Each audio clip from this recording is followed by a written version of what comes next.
Hello, hello, welcome back to another section of The General in His Labyrinth by Gabriel Garcia Marquez. Hope you're doing well wherever you are.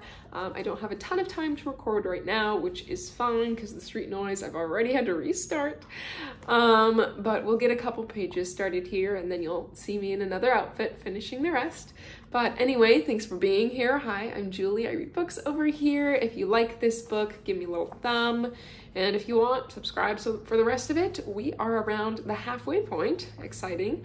We're on page 125. If I remember correctly, we are right at the top of the page. So that is where we will start. No further ado, it's where he says, "Pardon me, my dear friend."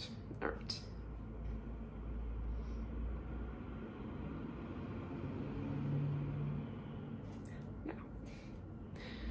"Pardon me, my dear friend," he said. "Such ravings were not worthy of so memorable a luncheon." Colonel Wilson related this incident to a chronicler of the time who did not take the trouble to record it. "The poor general's case is closed," he said. That was the fundamental belief of all who saw him on his final journey, and perhaps that was why no one left a written record. Indeed, in the opinion of some of his companions, the general would have no place in history. The jungle was less dense after Zambrano. The towns became gayer and more colorful, and in some there was music in the streets for no reason at all. The general stretched out in the hammock, trying to digest the Frenchman's impertinence with a peaceful siesta, but it was not easy to do. He could not stop thinking about him, and with Jose Palacios he lamented having not found the well-aimed sentences and invincible arguments, I think we read this already, that occurred to him only now, in the solitude of the hammock and with his adversary out of reach. Nevertheless, by nightfall, he felt better, and he gave General Carreño instructions that the government should try to improve the lot of the unfortunate Frenchman. All right, this is where we actually left off. We got a little caught up here. All right.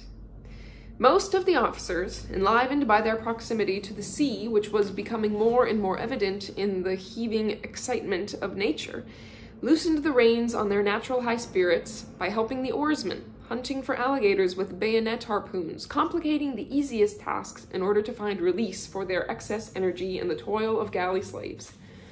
Jose Lorenzo Silva, on the other hand, slept by day and worked by night.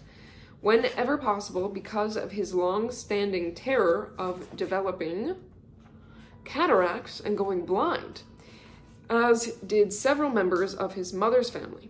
He got up in darkness to learn how to be a useful blind man.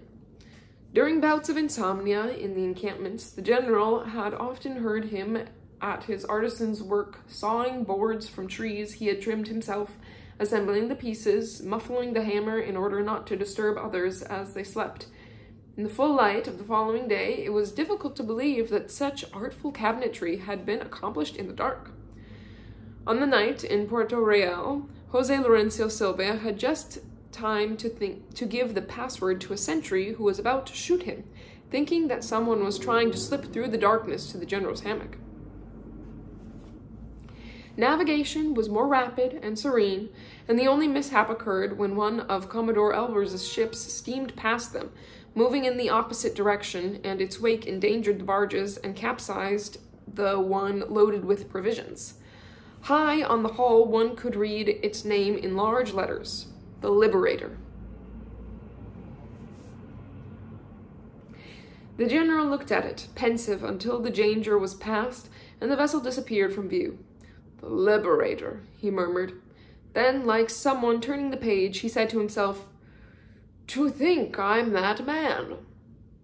At night he lay awake in the hammock while the oarsmen wagered on who could identify the voices of the jungle. The capuchin monkeys, the cockatoos, the anaconda.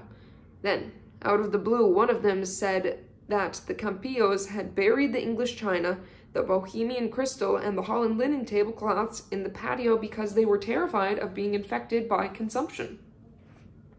It was the first time the general heard this popular diagnosis, though it was already current up and down the river and would soon be repeated along the entire coast. Jose Palacios realized it had made an impression on him, for he stopped swaying in the hammock. After long reflection, he said, "I ate with my own place setting." The next day, they moored in the village of Tenerife to replace the provisions lost in the accident. The general remained incognito on the barge, but he sent Wilson to inquire after a French merchant whose last name was Lenoir or Lenoir, and whose daughter Anita would be about 30 years old.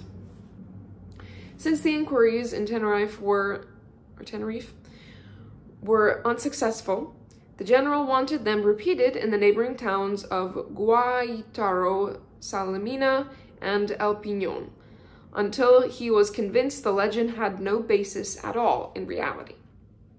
His interest was understandable, because for years he had been pursued from Caracas to Lima by insidious gossip regarding a reckless, illicit passion that had sprung up between him and Anita Lenoir while he was in Tenerife during the river campaign. It troubled him, although he could do nothing to disprove it. First, because his father, Colonel Juan Vicente Bolivar, had also been obliged to undergo various proceedings and hearings before the Bishop of San Mateo for alleged violations of women, some of whom were minors, and for the notoriety of his liaisons with so many in avid exercise of his droit de seigneur. Second, because during the river campaign he had been in Tenerife for only 2 days, insufficient time for so tempestuous a love affair. Nevertheless, the legend prospered so well that in the Tenerife cemetery, Señorita Anne Lenoir's tombstone was a place of pilgrimage for lovers until the end of the century. In the general's entourage, the discomfort Jose Maria Carreño experienced in the stump of his arm was reason for cordial teasing. He felt the movements of his hand, the sense of touch in his fingers, the pain bad weather caused in bones he did not have. He had retained enough of a sense of humor to laugh at himself. On the other hand, he was disturbed by his habit of answering questions when he was asleep. He engaged in conversations on any subject with none of his waking inhibitions. He revealed goals and frustrations he doubtless would have kept to himself had he been awake. And on one occasion he was accused, without any basis in fact, of betraying a military secret in his sleep. On the last night of the voyage, while Jose Palacios watched beside the general's hammock, he heard Carreño speaking in the bow of the barge. 7,882. "What are we talking about?" Jose Palacios asked him. "The stars," said Carreño. The general opened his eyes, convinced that Carreño was talking in his sleep, and sat up in the hammock to look through the window at the night. It was immense and radiant, and the bright stars filled the sky. "There must be 10 times that number," said the general. "It's the number I said," replied Carreño, "plus 2 shooting stars that went by while I was counting." Then the general left the hammock and saw Carreño lying on his back in the prow, more awake than ever, his naked torso crisscrossed by a tangle of scars, counting stars with the stump of his arm. That was how they found him after the Battle of Cerritos Blancos in Venezuela, covered with blood and cut to ribbons and left for dead in the mud. He had suffered 14 saber cuts, several of which caused him to lose his arm. Later, he received more wounds in other battles, but his morale remained intact, and he learned to be so dexterous with his left hand that he was famous not only for his ferocious swordsmanship, but for his exquisite handwriting as well. "Not even stars escape the ruin of life," said Carreño. "There are fewer now than there were 18 years ago." "You're crazy," said the general. "No," said Carreño. "I'm old, but I refuse to believe it." "I'm 8 long years older than you," said the general. "I count 2 extra years for each wound," said Carreño, "and so I'm older than everybody." "In that case, Jose Lorenzo must be the oldest," said the general. "Wounded 6 times by bullet, 7 by lance, and twice by arrow." Carreño took offense and replied with disguised venom, "And you must be the youngest, not a scratch." To get him. It was not the first time the general heard that truth spoken as a reproach, but he did not seem to resent it in the mouth of Carreño, whose friendship had already been proved in the sorest trials. He sat beside him to help him contemplate the stars on the river. When Carreño spoke again after a long pause, he was deep in the abyss of sleep. I refuse to accept this journey. With this journey, our life is ended, he said. Lives don't end only with death, said the general. There are other ways, some even more honorable. Carreño resisted. There must be something we can do, he said, even if it's taking a good bath in purple verbena, and not just us, the whole liberating army. On his second trip to Paris, the general had not yet heard of baths in purple verbena, the lantana blossom popular in his own country for conjuring away bad luck. It was Dr. Aimé Bonpland, Humboldt's collaborator, who spoke to him with dangerous scientific seriousness about the virtues of those flowers. During the same period, he met a venerable magistrate in the French Court of Justice, who had been a young man in Caracas, and who often appeared in the literary salons of Paris with his beautiful flowing hair and apostle's beard stained purple by the purifying baths. The general laughed at everything that smelled of superstition or supernatural artifice, at any cult contrary to the rationalism of his tutor Simon Rodriguez. At that time he had just turned 20. He was a recent and wealthy widower, bedazzled by the coronation of Napoleon Bonaparte. He had become a Mason. He would recite from memory his favorite pages in Rousseau's Émile and La Nouvelle Héloïse, which had been his bedside reading for some time. And he had traveled by foot, led by his tutor and carrying a knapsack on his back through almost all of Europe. On one of the hills, with Rome at their feet, Don Simon Rodriguez pronounced another of his high-sounding prophecies regarding the destiny of the Americas. His own vision was clearer.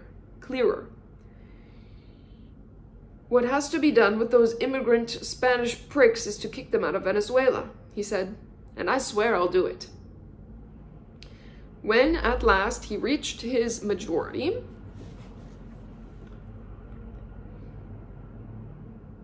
and had control of his inheritance, he undertook the kind of life that the frenzied times and his high-spirited character demanded of him.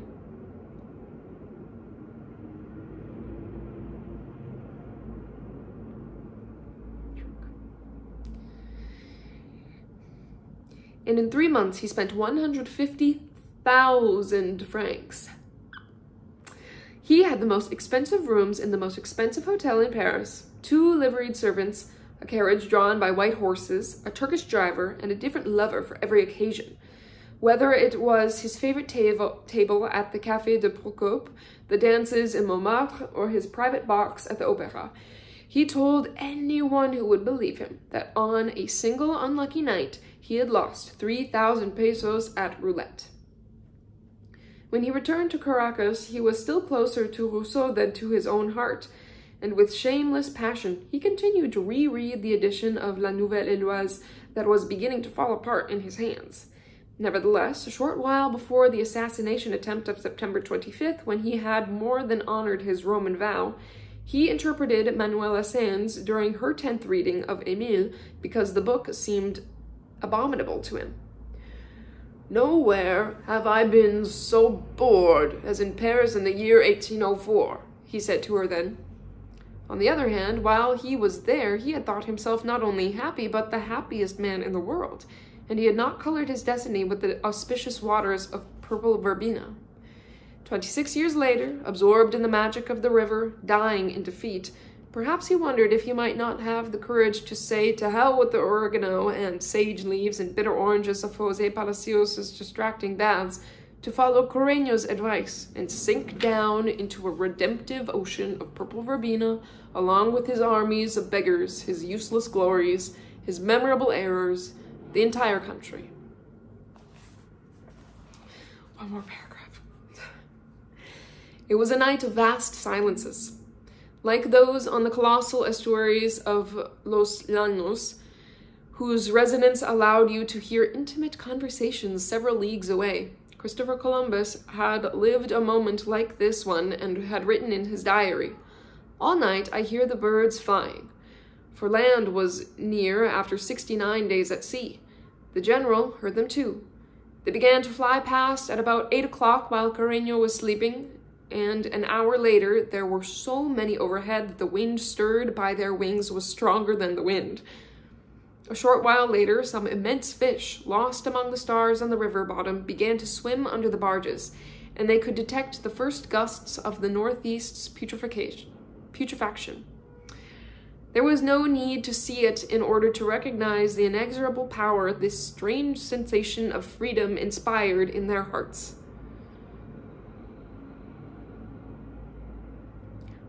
"Merciful God," sighed the general, "we've arrived." And it was true, for there was the sea, and on the other side of the sea was the world. That's the end of this chapter. Can't remember if it was chapter 4 or chapter 5, but that's the end of that actual chapter, so we will start fresh on another page soon. All right, picking up page 133, the fresh start of chapter 5.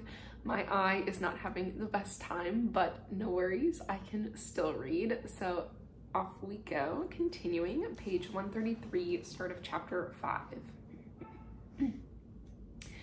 And so he was in Turbaco once again. In the same house with its shadowy rooms, its great lunar arches, and floor-to-ceiling windows facing the graveled square and the monastic patio where he had seen the ghost of Don Antonio Caballero y Góngora, Archbishop and Viceroy of New Granada, who on moonlit nights would seek relief from his many sins and insoluble trespasses by walking among the orange trees. In contrast to the prevalent hot and humid climate of the coast, the weather was cool and healthful in Turbaco, since it was situated above sea level, and along the banks of its streams there were immense laurel trees with tentacular roots, where the soldiers would lie down to rest in the shade. 2 nights earlier they had reached Barranca Nueva, the longed-for end of the river journey, where they had to spend a sleepless night in a foul-smelling storage shed of cane and mud, surrounded by sacks of rice and heaps of untamed hides, because they had reserved no lodgings, and the mules they had ordered in advance were not ready for them. As a consequence, the general arrived in Turbaco, drenched and aching, desperate for sleep, but not sleepy. They had not finished unloading, and the news of his arrival had already reached Cartagena de Indias, only 6 leagues away, where General Mariano Montilla, quartermaster general and military commander of the province, had prepared a public reception for the following day. But the general was in no mood for inopportune fiestas. He greeted those who waited in the rain for him along the King's Highway with the warmth reserved for old friends, but he requested with the same openness that they leave him alone. In reality, regardless of how he struggled to disguise it, his condition was worse than his bad humor suggested, and day after day, even his entourage could see the insatiable decline. He could not master his soul. The color of his skin had gone from pale green to mortal yellow. He was feverish, and the pain in his head had become eternal. The local priest offered to send for a doctor, but he refused. "If I'd listened to my doctors, I'd have been buried years ago."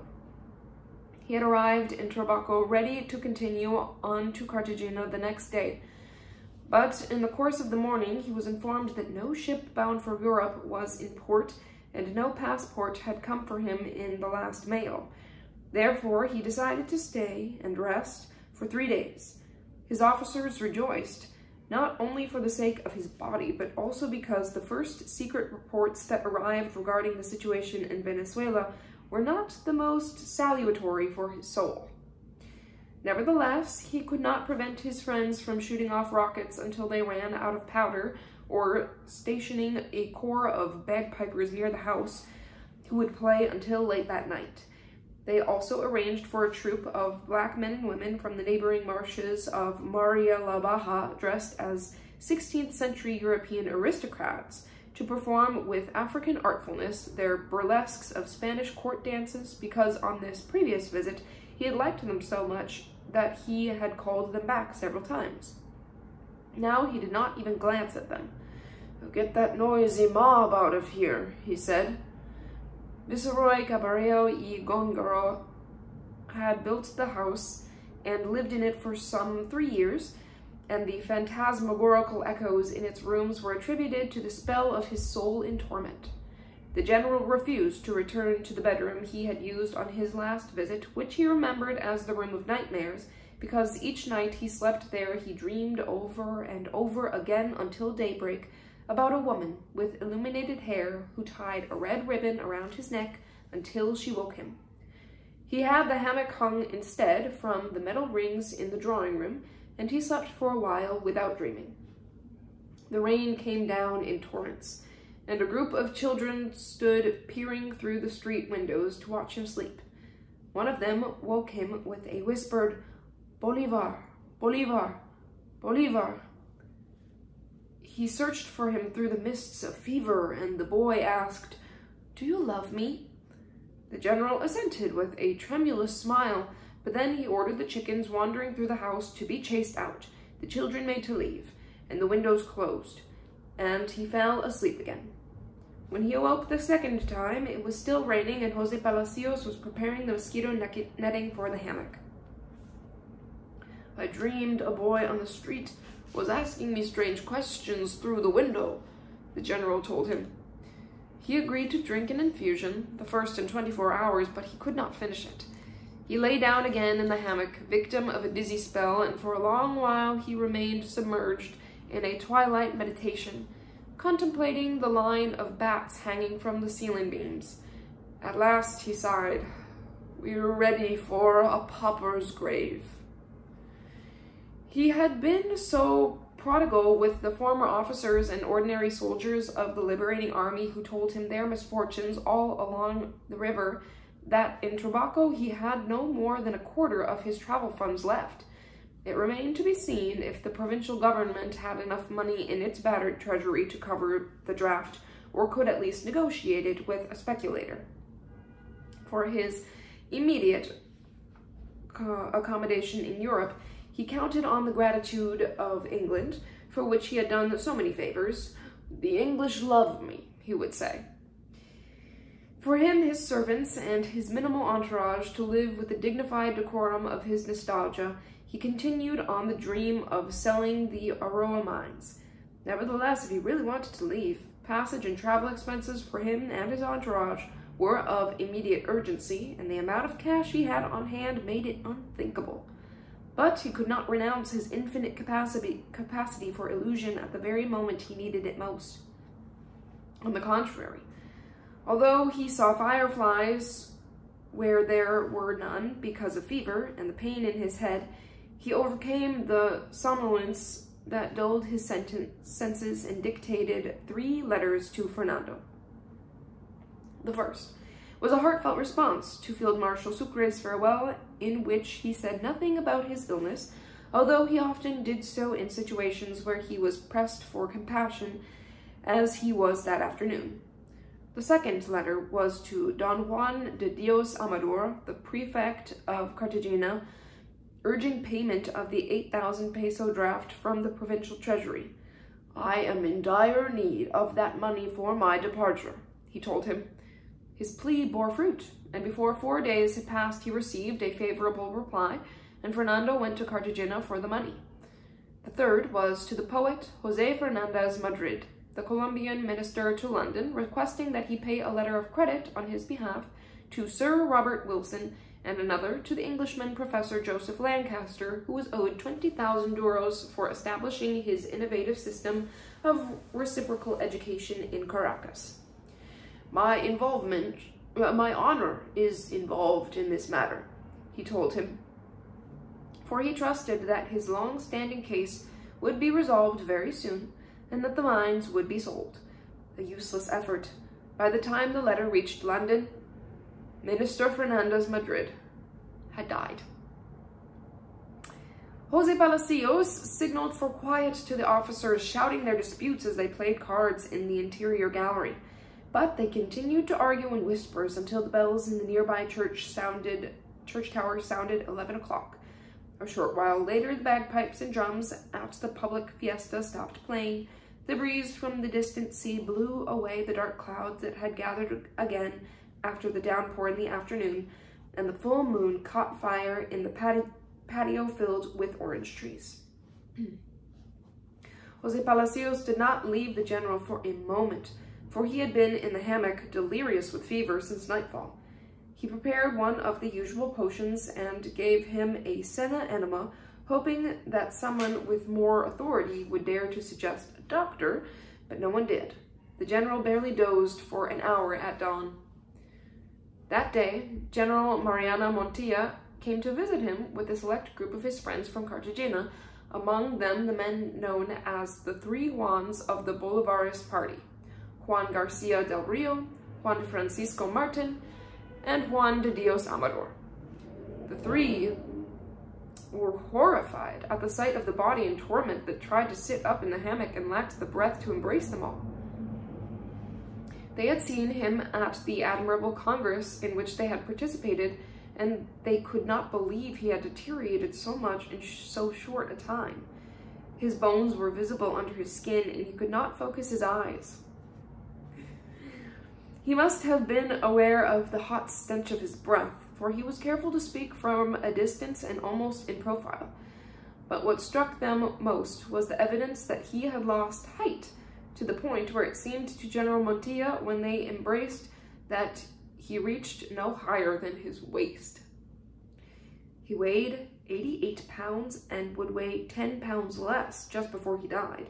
His official height was 1 meter 65 centimeters, although his medical and military records did not always agree, and on the autopsy table he would measure 4 centimeters less than that figure. His feet were as small as his hands in relation to his body, and they too seemed smaller. Jose Palacios had noted that he wore his trousers almost around his chest and had to turn back his shirt cuffs. The general observed his visitor's curiosity and admitted that the boots he always wore, a French size 35, had been too big for him since January. General Montilla, famous for his flashes of wit, even in the least opportune situations, put an end to the poignancy. "The important thing," he said, "is that your excellency doesn't shrink on the inside." As always, he underscored his own humor with uproarious laughter. The general gave him in return the smile of an old comrade and changed the subject. The weather had improved and was fine for a conversation outdoors, but he preferred to receive his visitors sitting in the hammock in the same room where he had slept. The main topic was the state of the nation. The Cartagena Bolivarists refused to recognize the new constitution, and the chosen leaders, on the pretext that the Santanderist students had exerted unacceptable pressure on Congress. On the other hand, the loyal military had remained on the sidelines by order of the general, and the rural clergy that supported him had not had the opportunity to mobilize. General Francisco Carmona, commander of a garrison in Cartagena and a man loyal to his cause, had been about to instigate an insurrection and still threatened to do so. The general asked Montilla to send Carmona to see him, so he could attempt to pacify him. Then, addressing them all but not looking at anyone, he gave them a brutal synthesis of the new government. Mosquera is an asshole, and Caicedo is a pastry chef, and both of them are scared shitless by the boys from San Bartolome. What he was saying in Caribbean was that the president was a weakling, and the vice president an opportunist capable of changing party depending on how the wind blew. He also pointed out, with the sourness typical of his worst times, that it was not at all strange that each of them was a cleric's brother. Yet the new constitution seemed better than anyone could have expected at a historical moment when the danger was not electoral defeat, but the civil war that Santander was fomenting with his letter from Paris. In Popayan, the president-elect had made repeated calls for order and unity, but still had not said if he would accept the presidency. "He's waiting for Caicedo to do the dirty work," said the general. "Mosquera must be in Santa Fe de Bogota by now," said Montilla. "He left Popayan on Monday." The general had not known, but he was not surprised. "Oh, you'll see. He'll collapse like a rotten squash when the time comes for action," he said. "That man couldn't do the porter's work in a government." He fell into deep thought and was overcome by sadness. "Too bad," he said. "Sucre was the man." "The worthiest of the generals," said de San Francisco Martin, smiling. But now the phrase was famous throughout the country, despite the general's efforts to prevent its circulation. "Urdaneta's brilliant phrase," joked Montilla. The general ignored the interruption and made ready to hear the secrets of local politics, more in jest than in a serious way, but then, without warning, Montilla re-established the solemnity he himself had just broken. "You'll forgive me, Excellency," he said. "You know better than anyone my devotion to the field marshal, but he is not the man." And he concluded with theatrical emphasis, "You are." The general cut him off on the spot. "I don't exist." Then, taking up the thread, he recounted the manner in which Field Marshal Sucre resisted his pleas to accept the presidency of Colombia. "He has everything to save us from anarchy," he said. But he allowed himself to be charmed by the siren's song. Garcia del Rio thought the real reason was that Sucre had an absolute lack of vocation for power. The general did not think this was an insurmountable obstacle. "In the long history of humanity, it has often been shown that vocation is the legitimate child of necessity," he said. In any case, these longings came too late, because he knew, as no one else did, that the worthiest general in the Republic now belonged to forces less ephemeral than his own. "The greatest power lies in the force of love," he said, and he concluded his jib. Sucre himself said so. Gibe. I don't know how to pronounce that. Anyway, his speech. Middle of page 141. While the general was reminiscing about him in Turbaco, Field Marshal Sucre was leaving Santa Fe de Bogota for Quito, disenchanted and alone, but in the prime of his age and health and at the height of his glory. His last piece of business, the night before he left, was a secret visit to a well-known fortune-teller in the Egyptian district who had guided him in several of his wartime enterprises. And she had seen in the cards that even during the stormy season, the most favorable routes for him were still by the sea. The field marshal of Ayacucho thought they were too slow for his urgent love, and he risked the hazards of land against the good judgment of the cards. "So, there's nothing to be done," concluded the general. "We're so screwed up that our best government is the worst." He knew his local supporters. They had been illustrious heroes who had performed great deeds in the struggle for liberation. But in political affairs, they were petty traffickers in jobs and man-eating schemers who had even gone as far as forming alliances with Montilla against him. And as he did with so many others, he gave them no peace until he had succeeded in charming them. And then he asked them to support the government, even at the expense of their personal interests. His reasoning, as usual, had a prophetic air. Tomorrow, when he was no longer there, the same government he was asking them to support would call back Santander, who would return crowned with glory to eradicate the wreckage of his dreams, and the immense unified nation he had forged during so many years of wars and sacrifices would break apart.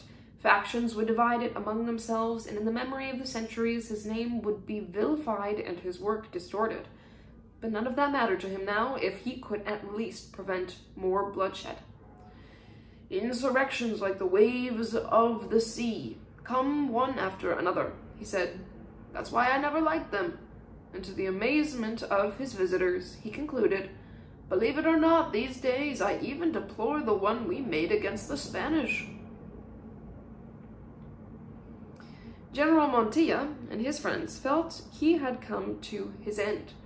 Before they said goodbye, he gave them each a gold medal engraved with his likeness, and they could not avoid the impression that it was a posthumous gift. As they walked to the door, Garcia del Rio said in a low voice, "He has the face of a dead man." The words, amplified and repeated by the echoes in the house, pursued the general all night. Nevertheless, the next day, General Francisco Carmona was surprised at how well he looked. He found him in the patio, perfumed by orange blossoms, in a hammock with his name embroidered on it in silk thread, which had been made for him in the neighboring town of San Jacinto, and in which Jose Palacios had hung between two orange trees. He had just bathed, his hair was pulled back, and he wore a blue tunic without a shirt, which lent him an air of innocence. As he swayed very slowly, he dictated an indignant letter for President Caicedo to his nephew Fernando.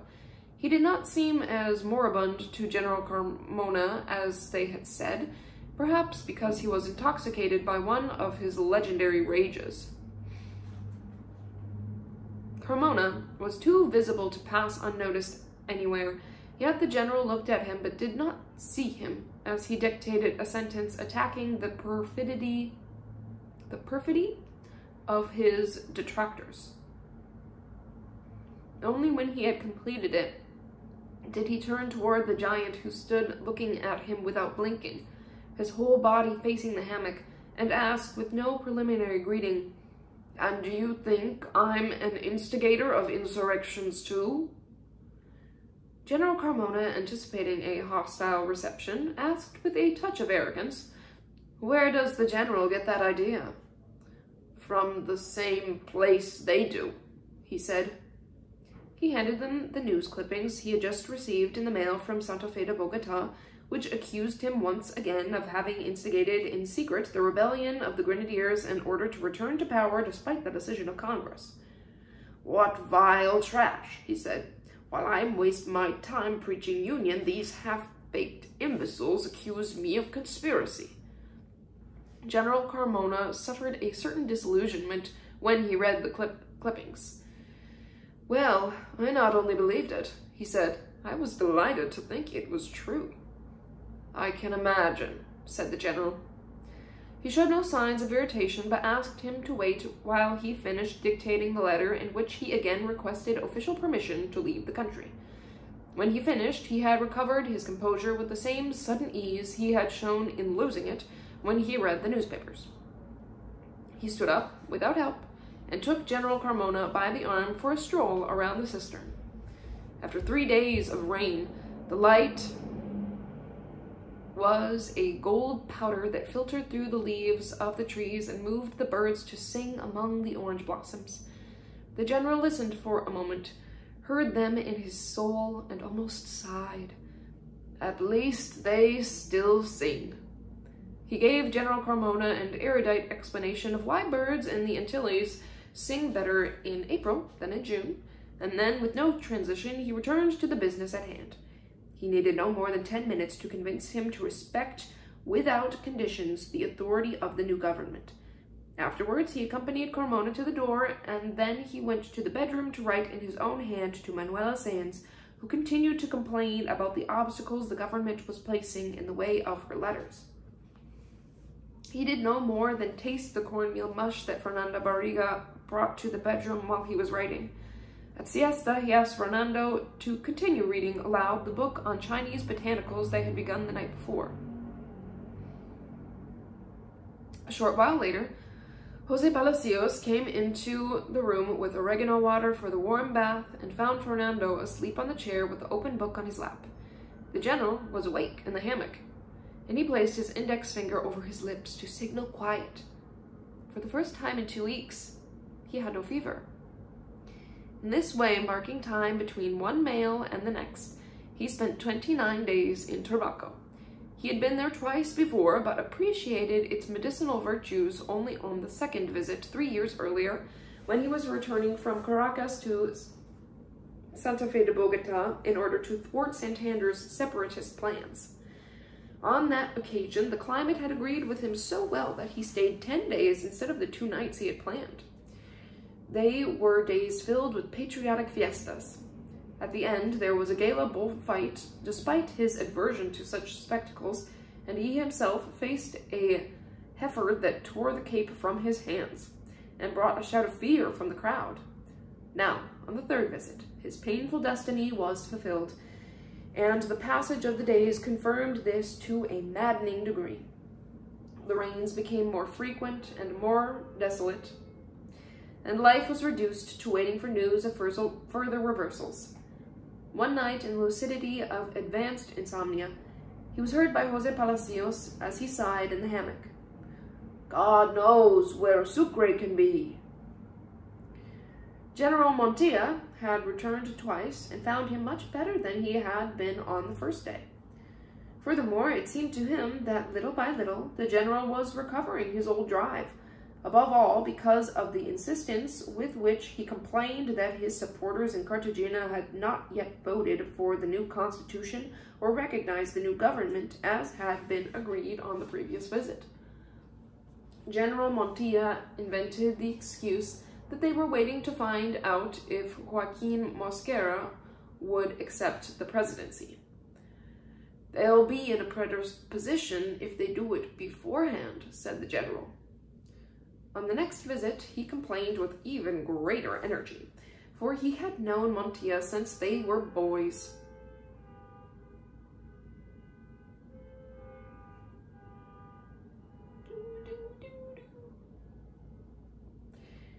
He had known Montilla since they were boys and realized that the resistance he attributed to others was in fact his own.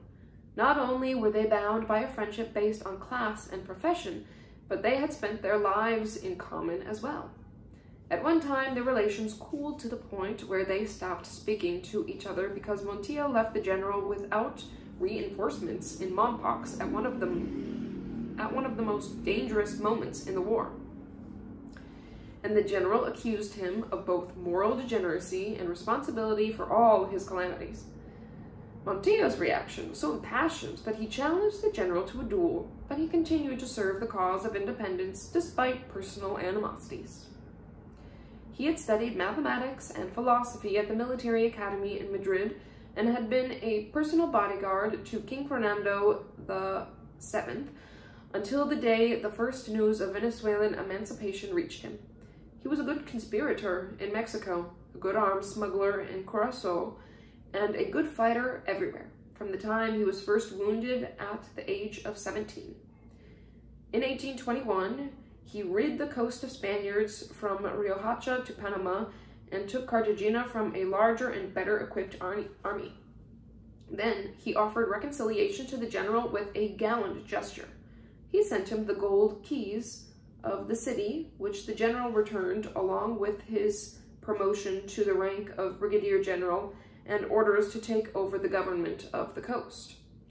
He was not a well-loved governor, although he tended to mitigate his excesses with a sense of humor. His house was the best in the city.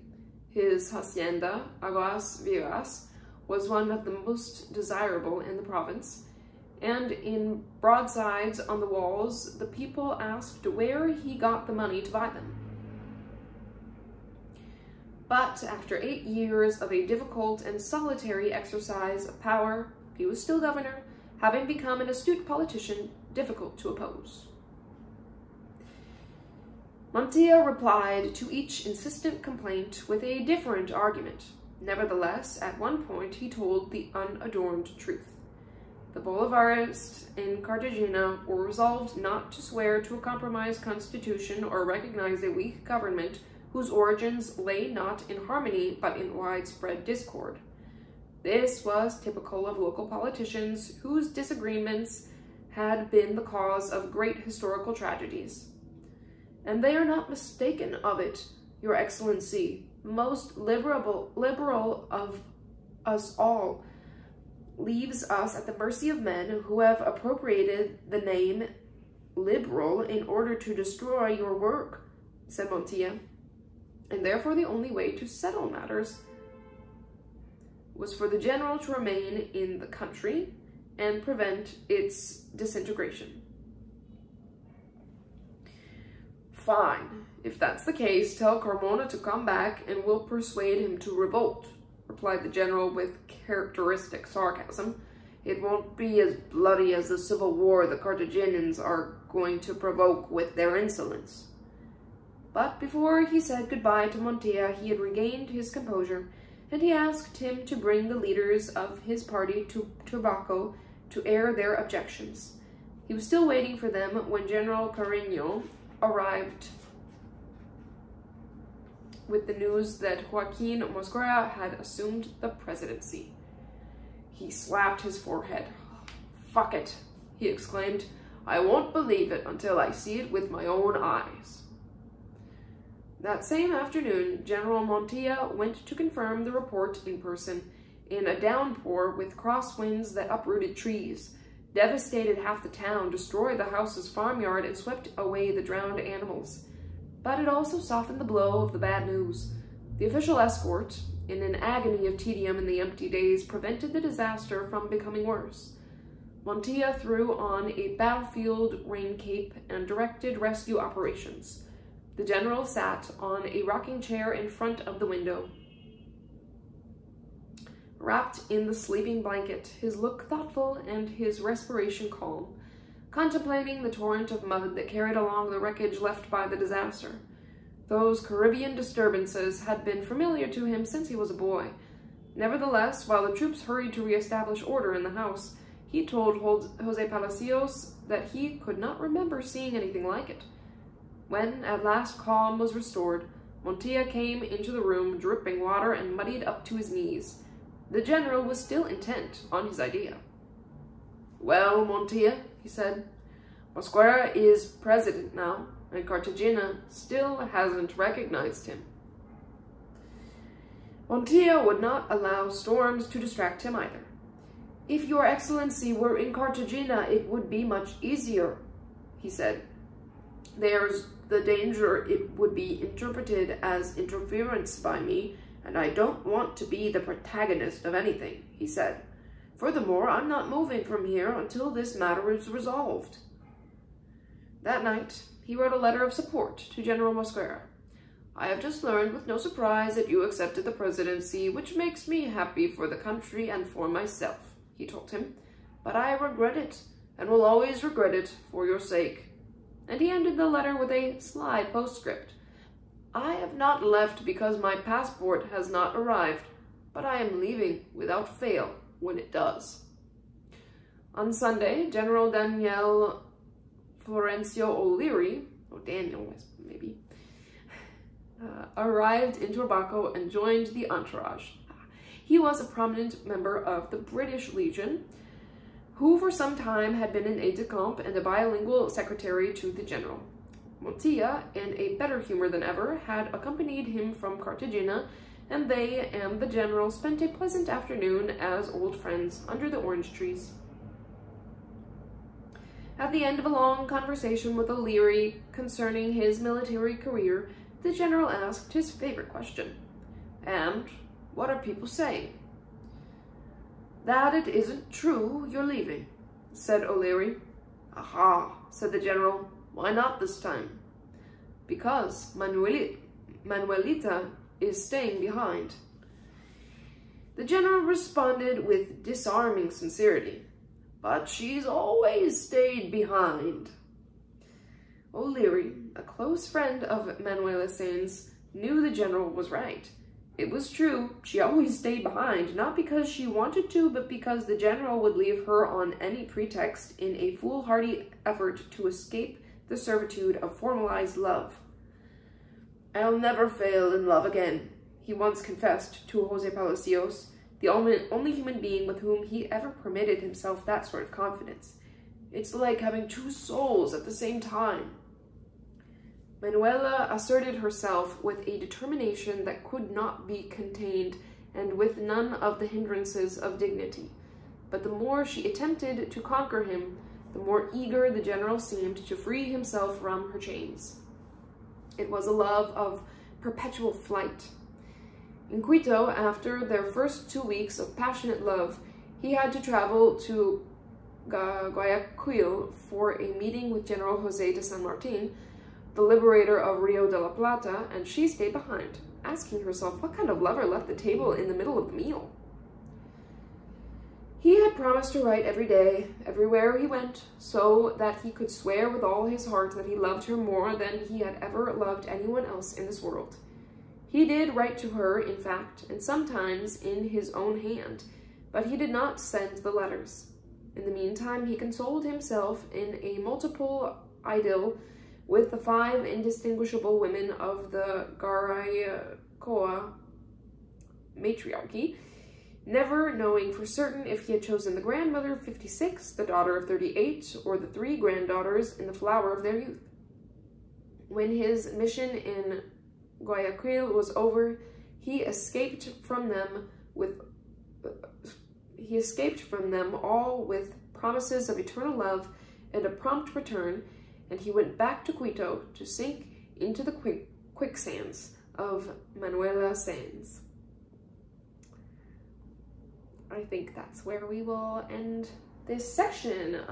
Just on the bottom of page 150, we're in the middle of what is technically chapter 5, so we will finish chapter 5 and get into chapter 6 next time. I believe we've passed the halfway point also, so that's exciting. The General and His Labyrinth. I will be back with you hopefully later in this week, and my eye will be hopefully healed, hopefully. But hope that you're doing well wherever you are, and I'll see you next time. Bye.